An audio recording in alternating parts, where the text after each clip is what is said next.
бобои ҳоҷи мирзо гӯяд ки бесаҳархӯрак рӯза ҷоиз аст ё на?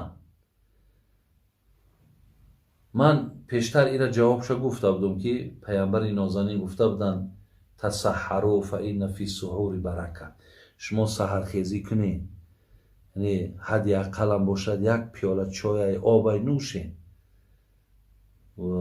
зеро дар он саҳархезӣ шумо пайғамбар гӯ баракат аст, дар ӯ хайр аст. лекин агар касе ки бисёр мушкилаш омаду ва рӯзи дароз мақсад ҳамон қуввати нохӯрдан надошта бошад ё одатша мебошад, вай рӯзаш дурустае, рӯза дурустаю, вале аз ин таъкиде ки пайғамбари нозанин карданд ки шумо баракат меёбед, шумо хайр меёбед, албатта чи ҳаст, мо аз инш бебаҳра мешем. бисёри нафарҳое ки саҳар намехӯранд дар ними рӯз пушаймонӣ мекунанд, дар ними рӯз азият мекашанд, баъд мумкин ки дигар маломат кунанд, мумкин бетоқатӣ кунанд ки дигар аз савоби ӯ рӯз баъд маҳрум мешавад. барои ҳамин чизе ки дастуроти шариатай ин бисёр ба нафъи мо, ба фоидаи мо.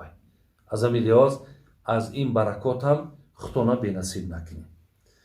хуб, бобои ҳоҷи мирзо гӯяд оё намози хуфтанро дар соати 2 шаб дурустае? 2 шаб ҳам дурустае.